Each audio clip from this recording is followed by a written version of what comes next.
Wow. What an incredible year. I'm so excited to hear how our iPhone sales are doing. Yeah, good lap, Tim. We have, like 20 million people that have ordered iPhone 14 Pro and Pro Max. Wow. That's fantastic. And how are the regular iPhone 14? Well, the smaller one is only at, 5 million, actually. Okay, that's not great. There's room for improvement, but how's the new, recently introduced iPhone 14 Plus selling? Is it that important? Do you really need to know that, Tim? Absolutely. It is crucial for us to understand what products are best selling. Okay, it's 2. Ooh, only 2 million? No, it's literally 2 people have bought the iPhone 14 Plus. Oh, no, that can't be right. I saw so many YouTubers unboxing it, though. Yeah, I know, but they all returned them, and we can't count that. Oh, dear Lord, that is low. Yeah, basically this one guy, Stephen Stone, who didn't listen to Tailosive Tech's advice and bought an iPhone 14 Plus, and Scott's mom. Who are these people? I don't know, but that's the only way we know they bought 14 Plus, is they confirmed it on Twitter and in YouTube live chat. This is just sad. We need to do something about the iPhone lineup. I agree. Should we ask Drew again? No, that guy doesn't know what he's talking about. Why do we even ask him to do anything? Nah, Tim, that's not your line. You say this. Oh, I do? Sorry. Oh, yes, let's let Drew tell us how he'd fix the iPhone lineup. I thought you'd never ask. Let's begin.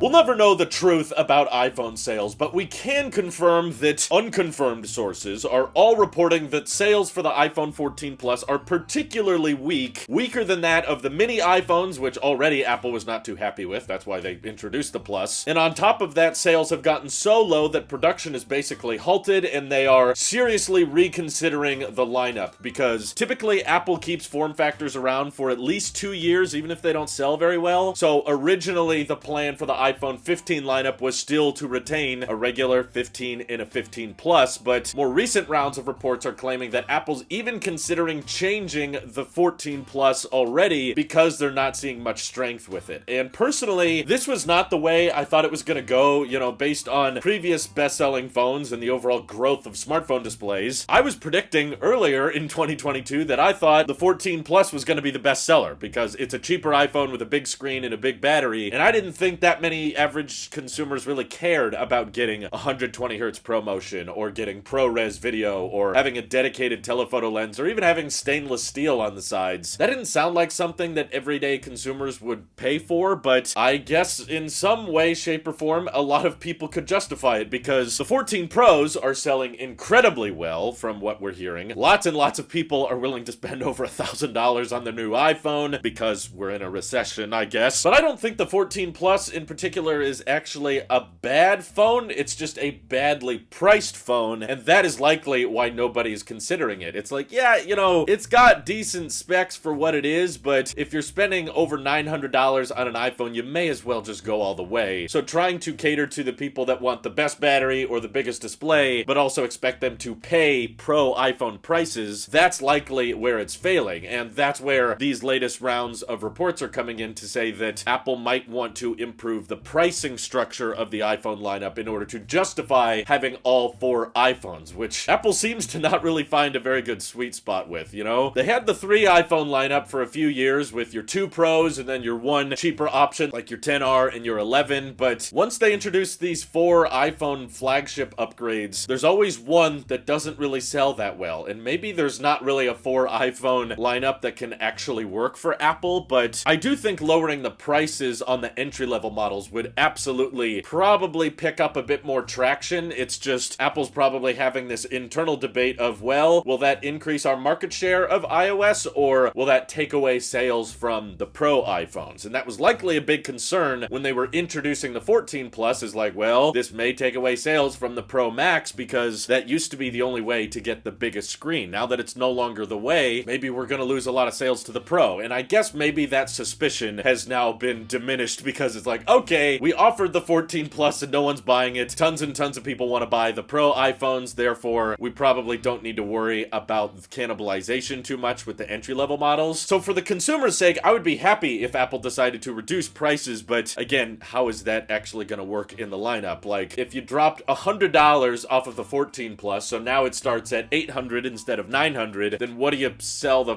14 for? Or I guess in this case, the iPhone 15. If you knock $100 off there as well, then you can say the iPhone 15 lineup starts at basically $700, which is a lot more appealing than what it starts at now. But with inflation being a thing, I'd be kind of surprised, and I wouldn't feel safe telling you all that we should expect price cuts next year, but that might be Apple's best bet as they're pivoting more of their revenue towards services, and it's probably too soon for them to change up supply chains all that much. But if you're asking Drew personally, like how I would fix the iPhone lineup, I think there's a better way to go about this, particularly if the rumors end up being correct about the iPhone 15 redesign, as in still a flat glass on the front, but a rounded chassis, a bit more noticeable of an aesthetic upgrade that's more comfortable in the hand with maybe more of a matte finish on the Pros. I actually think that you should differentiate screen sizes between the regular iPhones and the Pros, because the Pros need to be bigger to accommodate for their massive cameras, but there's still a lot of people ticked off that there's no mini iPhone, and yes, that's also a great solution. I would be okay if Apple just dropped the 14 Plus and brought back the mini iPhone so we could have the oh so precious USB-C iPhone 15 mini. Can you imagine how cool of a product that would be? But a healthy compromise, because it doesn't seem like Apple was happy enough with the mini iPhone sales. If you want to reduce the prices of the entry-level iPhones by $100, go back to the ever so proven and loved 5.8-inch display. Rather than have the entry-level iPhone start at 6.1 inches, which makes it, from the front at least, very similar to that of the Pro iPhone, make a smaller, more compact model for the non-Pro, because it doesn't need a giant camera bump. And so many people love the 5.8-inch iPhones, including myself. The iPhone 10, 10s, and 11 Pro were very, very beloved, I guess, except for the 10s, but that was a comfortable form factor, and a lot of people didn't like that they were basically forced to go with 6.1 inches or bigger with the iPhone 14 lineup. And while a lot of people like the minis, I think that perhaps the battery life was too big of a concern for a lot of people to justify it, and knowing how great the battery life is on the iPhone 11 Pro, I'm fairly certain that you could get a high battery life, low price, 5.8-inch iPhone 15, and of course with Type-C, Dynamic Island, and all that. Rounded chassis on the back, that could sell insanely well, even if it only had 60 hertz on the front, because, again, this iPhone is not for the pros. It's not for the techies. It's meant to be the adequate entry price for the masses, and that's what I thought the mini iPhone was going to be. I thought that was going to take off, and there isn't that many mini smartphones to choose from in the Android world, but I just don't want the mini iPhones to go away, but I feel like it's unrealistic to expect it to come back when Apple wasn't satisfied with the sales for it, so compromise, right? We make a 5.8-inch entry-level iPhone, and then the Plus model, maybe instead of 6.7 inches, could be 6.5 inches. It's just a little bit smaller. That way you can justify charging $800 for it rather than the $900 they're asking for with the 14 Plus, and that's clearly not working, so I think that would help them differentiate the regular iPhones from the Pros a bit. Ultimately, I wonder if Apple really cares if the Plus sales are bad, because if they're encouraging people to go with the Pro, that's a win in Apple's book. But how would you guys handle the lineup? Would you compromise on the screen sizes, or what prices do you think make sense? Is maybe a $100 price cut too much, and maybe $50 less makes more sense? All that good stuff. Let me know your thoughts down in the comments below, and thank you to everyone supporting this channel on Tailosive Tech Pro. Seriously, helps us out a ton, as does just watching these videos, so thanks again. This is your Apple Sheep here, and have a happy new year.